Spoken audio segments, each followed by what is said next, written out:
Salmo 51, versículo 12. Salmo 51, versículo 12.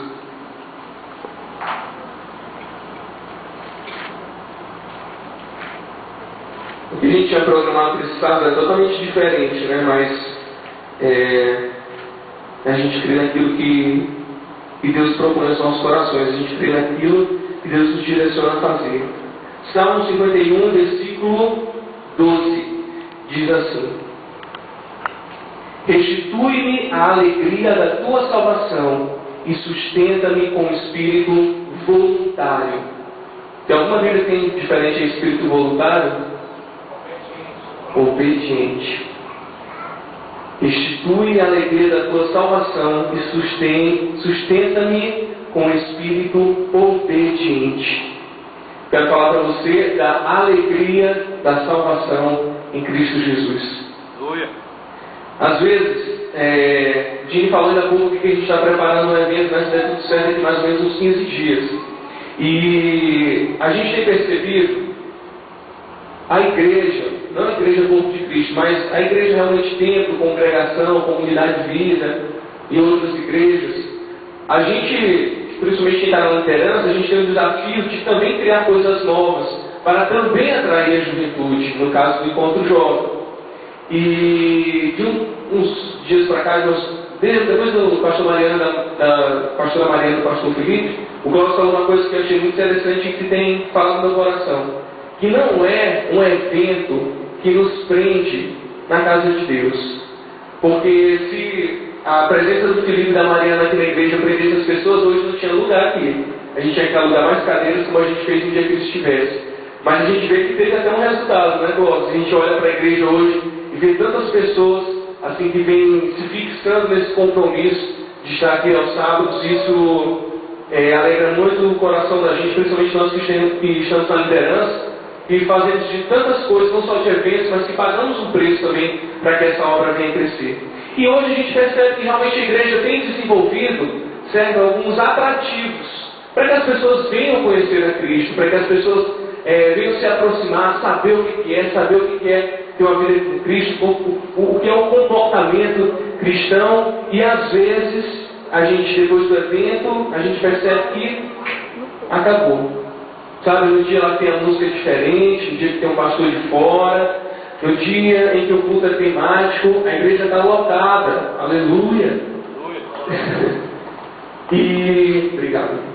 E quando tudo isso passa, a gente percebe que como se voltasse tudo ao normal.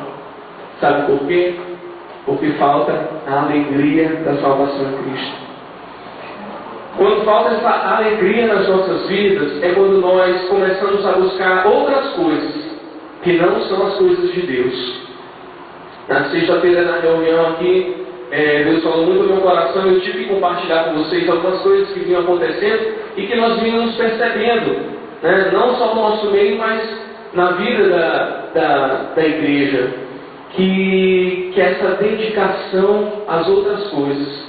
Sabe, a gente dedica tanto nosso tempo em tantas outras coisas, mas nós estamos vazios da vida de Deus. Digo isso numa palavra pulação, né?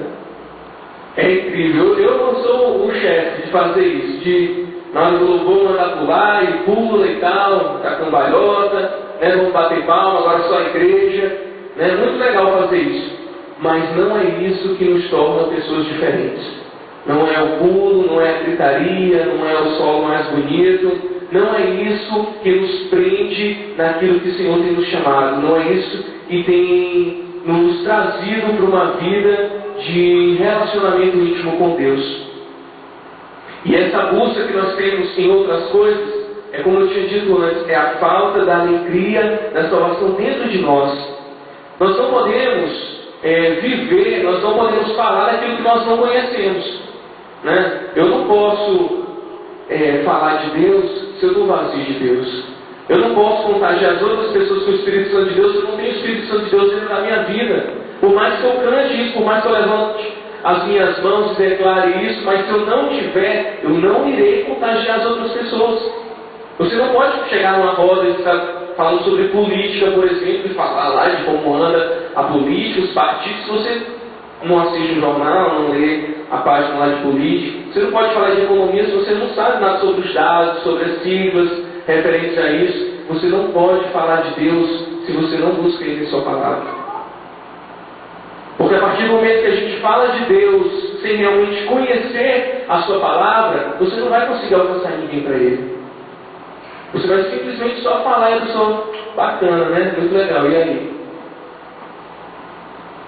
Hoje, eu quero dizer para você que a gente tem buscado muitas alegrias, muita satisfação para nós mesmos e temos esquecido de buscar a alegria da salvação.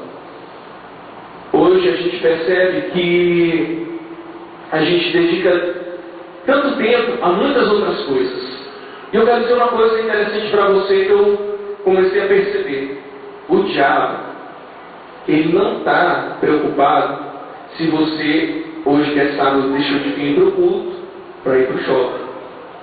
Isso não é pecado. Ele não está preocupado se você deixou de ouvir um louvor para ouvir uma música secular. Ele não está preocupado se você não vem mais, se você vem sábado e domingo para a igreja, ou se você deixa de vir para ir em outro lugar. O que ele quer tirar de nós é o nosso propósito, aquilo que Deus um dia plantou nos nossos corações, um dia daquilo que Deus colocou dentro da nossa mente. Porque ouvir uma música que talvez você já goste não é pecado. Você ir no shopping, você ir no cinema não é pecado. Isso, sabe, não faz diferença nenhuma para ele. Não é porque você não está aqui, você está desagradando a Deus e agradando Satanás. Porque muitas das vezes nós estamos aqui, mas quando a gente sai daqui não importa, é a mesma vida que a gente leva. E o que ele tem implantado na igreja dele, ele tem implantado nas pessoas que têm buscado, é realmente esse comodismo. O problema, meu amado, não é quando você deixa de fazer alguma coisa de Deus para fazer uma outra coisa que não seja pecado, e aí você está errando. O problema é o comodismo em que nós nos encontramos. A gente está simplesmente preocupado com como é que vai ser o dia de amanhã, já que eu estou indo para a escola, vou me formar, e aí eu vou ter um emprego bacana, vou passar no concurso e tal, e aí eu vou ser aposentado, minha família eu vou deixar uma casa para eles, e um dinheirinho no banco, e acabou. E aí o que você fez para mudar o mundo? Ontem eu estava conversando com uma pessoa que disse que eu sempre tive vontade de ser político. Eu queria ser vereador. Porque eu tinha uma vontade de, tipo assim, eu não me conformo, não acredito que os caras fazem isso aqui, eu tenho que fazer alguma coisa para mudar a política e tal, vamos lá, o Rússia vai meu caso. E aí depois eu fui analisando a política e vi o quanto era podre, né? E ser melhor não, porque eu não sei se eu tenho estrutura para isso. Se chegar lá dentro não me corromper, então é melhor eu não arriscar. Né? Mas esse comodismo, sabe? Essa vontade de não fazer nada é que tem alegrado o inimigo das nossas almas. Né? Hoje você está aqui em vez de estar em outro lugar. Né, que você está no canal 31, que é Boas Novas, você está na MTV, que é o canal de Satanás. Não é isso. Mas sabe o que é? É o tempo que você tem dedicado a essas outras coisas.